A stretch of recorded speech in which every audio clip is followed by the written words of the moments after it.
Channel में आप लोगों का एक बार फिर से स्वागत है। दोस्तों, इस वीडियो में हम बात करने जा रहे हैं कि आईडीएफसी फर्स्ट बैंक 32 का टारगेट हम इसमें डिस्कस करने जा रहे हैं। वीडियो में स्टॉक प्राइस जो इस टाइम 20 की कैटेगरी में घूम रहा है वो 32 तक जा सकता है। इसके पीछे क्या वजह है, क्या न्यूज़ है, उसके ऊपर हम इस वीडियो में एनालिसिस करेंगे और पूरे बैंक का इसमें 360 डिग्री हम एनालिसिस करेंगे। इस वजह से स्टॉक प्राइस ऊपर जा सकता है, वो कौन सी वजह है उस पर मैं आपको लेकर चलूँगा।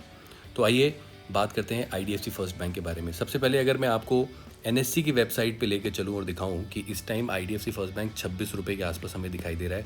लास्ट ट्रेडिंग सेशन में भी ये लगभग 5% के आसपास बढ़ता हुआ दिखाई दिया। ओपन लगभग 25 पे हुआ, हाई 26 के लगाए थे लास्ट ट्रेडिंग सेशन पे, लो 25 के लगाए।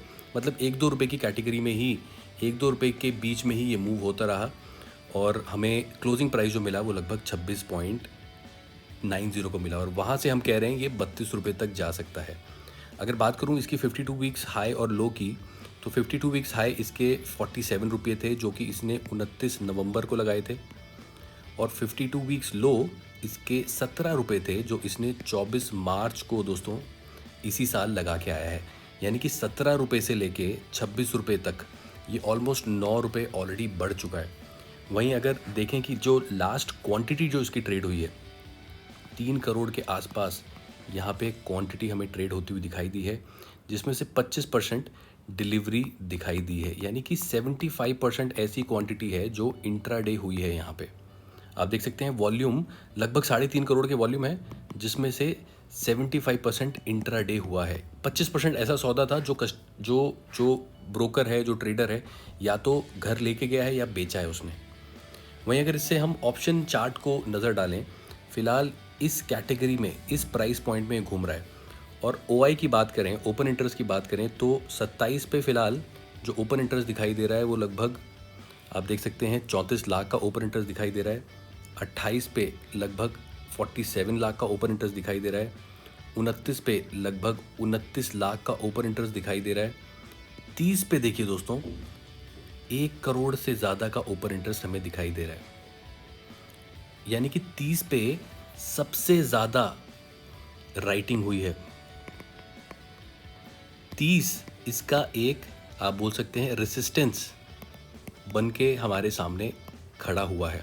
वहीं अगर सपोर्ट की बात करें, देखिए दोस्तों, अगर हम राइटिंग अगर कॉल साइड पे होती है तो वो रेसिस्टेंस को बढ़ाती है।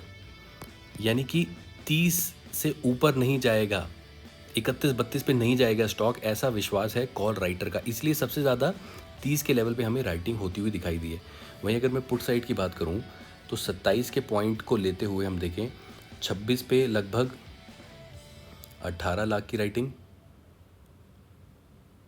वहीं अगर बात करें 25 पे 26 लाख की राइटिंग, 24 पे 23 लाख की राइटिंग।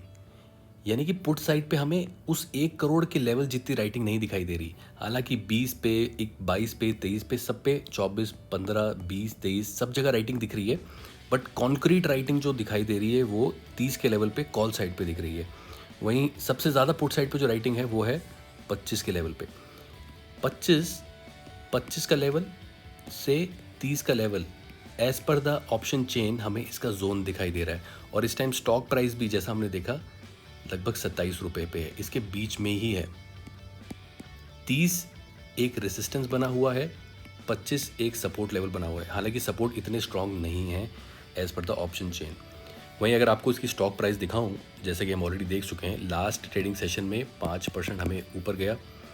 कोरोना टाइम पे स्टॉक बहुत गिर गया था दोस्तों, हमने देखा कि 17 रुपये तक के इसने बॉटम लगा लिए थे।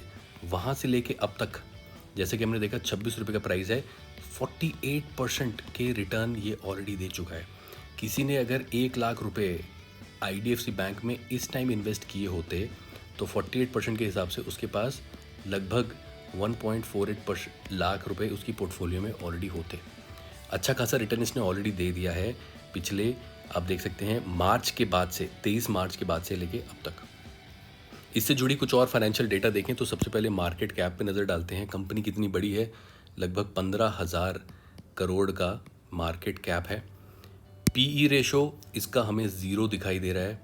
ज़ीरो इसलिए दिखाई दे रहा है दोस्तों क्योंकि इसके जो क्वार्टरली नंबर थे वो काफ़ी टाइम से नेगेटिव में जा रहे थे, इसलिए पीई रेशो भी नेगेटिव ही दिखाई दे रही है। लास्ट डिविडेंड जो इसने पे किया है वो लगभग 7.5 का पे किया है, और जो डिविडेंड डेट है वो 23 जुलाई के आसपास हमें दिखाई दे रही है। इससे जुड़ी और कुछ खबर देखें तो आप देख सकते हैं कि पीयर कंपनी भी हैं इसके आसपास। Bank of India, IDFC bank की तो बात कर ही रहे हैं, कैनरा बैंक, यूको बैंक। इस टाइम सबसे अगर प्राइस पॉइंट को मैं देखूं और मार्केट कैप को मैं देखूं तो आईडीएफसी फर्स्ट बैंक 15,000 करोड़ का मार्केट कैप, 26 रुपये का प्राइस। यूको बैंक 13,000 का मार्केट कैप, 13 रुपये का प्राइस। कैनरा बैंक 14,000 करोड़ का मार्केट कैप, 102 रुपये का price. Bank of India 15,000 crore का मार्केट कैप, 46 रुपये का price. So market cap point of view से इस टाइम हैं तो ये सारे 14-15 हज़ार की कैटेगरी में ही, बट सबसे ज़्यादा बैंक ऑफ इंडिया का प्राइस हमें ऊपर दिखाई दे रहा है। और आईडीएफसी बैंक भी इस प्राइस पे ही था दोस्तों फरवरी में। जैन फेब में इस प्राइस के आसपास ही हुआ करता था ये बैंक। इसके शेयर होल्डिंग पैटर्न्स अगर मैं आपको दिखाऊं तो आप देख सकते हैं प्रमोटर इस टाइम 40% हिस्सेदारी होल्ड करता है। ये जितना बड़ा हमें दिखाई दे रहा है पाई, ये कि सारा का सारा प्रमोटर के पास है।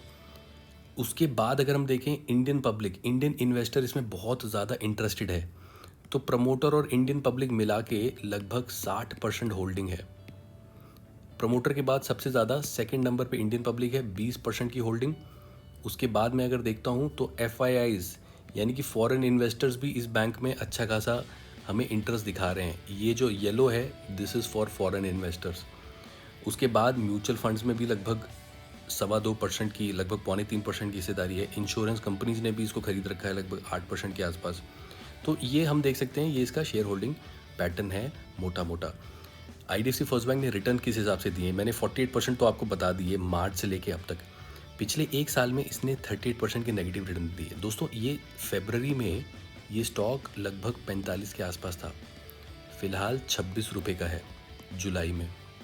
सो इसने जितने भी रिटर्न कमाए थे पिछले एक साल में, फरवरी में तो वो पॉजिटिव दिखाई दे रहे थे, बट क्योंकि कोरोना के बाद एकदम पूरे बैंकिंग सेक्टर में ही डाउनफॉल आ गया तो 38% नेगेटिव रिटर्न दिखाई दे रहे हैं। 6 महीने में भी 38% नेगेटिव रिटर्न, 3 साल में 56% के नेगेटिव रिटर्न, 3 महीने में लगभग आप देख सकते हैं 0.5% के नेगेटिव रिटर्न, 1 महीने में 4.32% के नेगेटिव रिटर्न, 1 हफ्ते में 2% के नेगेटिव रिटर्न। इससे जुड़े कुछ फिगर्स मैं आपको दिखाऊं। इन्होंने अभी रिज़ल्ट अपना अनाउंस करा था और मैंने उस पर एक वीडियो भी बनाई थी कि for the first time IDFC First bank जो है वो प्रॉफिटेबल हुआ है। और आप ये देख सकते हैं 107 करोड़ का इन्होंने प्रॉफिट डिक्लेयर कर दिया था। जो लास्ट क्वार्टर नंबर इन्होंने दिया था जैन से लेके मार्च 2020 के जो इन्होंने नंबर अनाउंस किए थे अभी, उसमें 107 करोड़ के प्रॉफिट डिक्लेयर किए थे। ये ज़रूरी इसलिए भी है क्योंकि इससे पहले वो 1600 करोड़ के नेगेटिव रिजल्ट, उससे पहले 100 करोड़ के पॉजिटिव रिजल्ट, उससे पहले 900 करोड़ के नेगेटिव रिजल्ट, उससे पहले 400 करोड़ के negative result. After a very long time IDFC First bank positive हुआ है। और अगर इसके रेवेन्यूज़ देखूँ मैं तो 3,955 करोड़ के रेवेन्यूज़ जो कि गिर गए हैं। पहले 4,000 करोड़ के रेवेन्यू थे, उससे पहले भी लगभग 4,000 करोड़ के रेवेन्यू थे। जून क्वार्टर पिछले साल 3,700 करोड़ के रेवेन्यू थे, बट ईयर ऑन ईयर अगर मैं कंपेयर करूं 3,600 से 3,900 रेवेन्यू 300 करोड़ बढ़ते हुए दिखाई दिए हैं।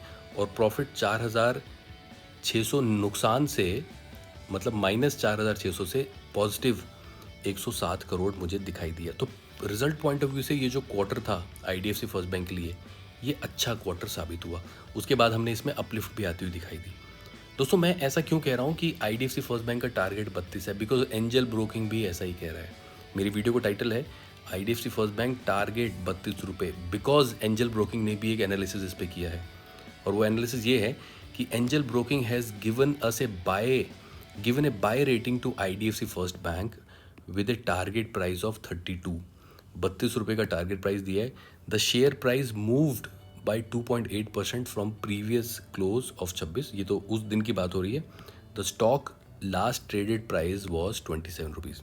The brokerage believes effort to build a liability franchise, fresh capital infusion and provision taken on the wholesale book will help the bank to tide over the difficult time। यानी कि इनके जो NPAs थे जो होलसेल लोन इन्होंने दिए थे उस पे प्रोविजनिंग इन्होंने कर दी है, जिससे इनकी आने वाली बुक काफ़ी अच्छी होती हुई दिखाई दे रही है, हेल्दी होती दिखाई दे रही है।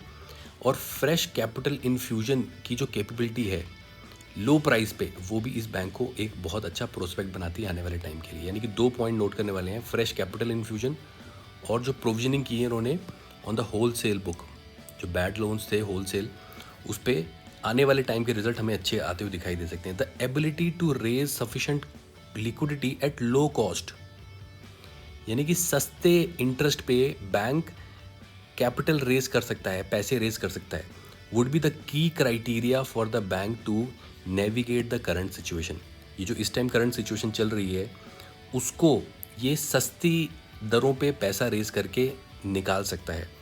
According to the brokerage, the bank is raising around 200 crore का फंड रेज कर रहा है IDFC First Bank, right, in Q1 FY21। Q1 FY21 होगा आपका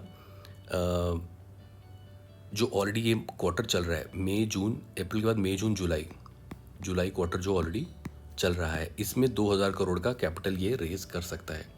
तो दोस्तों हमने बात की कि आईडीएफसी फर्स्ट बैंक 2000 करोड़ की फ्रेश कैपिटल रेज करने वाला है। इसके जो Q4 के नंबर थे वो भी प्रॉफिटेबल थे, राइट, और जो ब्रोकरेज फर्म भी है वो भी इस पे यहाँ से 32 का टारगेट दे रही है। 26 रुपये जो इसका करंट प्राइस है वहाँ से ये 32 पर चला जाएगा। इन सब रुझानों को देखते हुए मुझे लगता है कि IDFC First bank retail investor के लिए भी एक अच्छा सौदा साबित होगा आने वाले टाइम पे। और इसको ख़रीदना कैसे है, रिटेल इन्वेस्टर को धीरे धीरे इसमें एक्यूमुलेशन शुरू करना चाहिए। और जिन लोगों ने 46-50 के लेवल पे, पिछले पूरे साल ये 46 और 50 के लेवल पे घूमता रहा, जिन्होंने उन प्राइस पे ले रखा है, I think they can hold this stock और छोटी छोटी क्वांटिटी में इसको अभी और एक्रू किया जा सकता है। तो दोस्तों ये मेरी राय थी आईडीएफसी फर्स्ट बैंक के बारे में। आपको कैसी लगी वीडियो कमेंट ज़रूर करें, और कौन से स्टॉक पे आप रिव्यू करना चाहते हैं प्लीज़ बताएं। इसी के साथ I will wind up the video. Thank you so much for watching.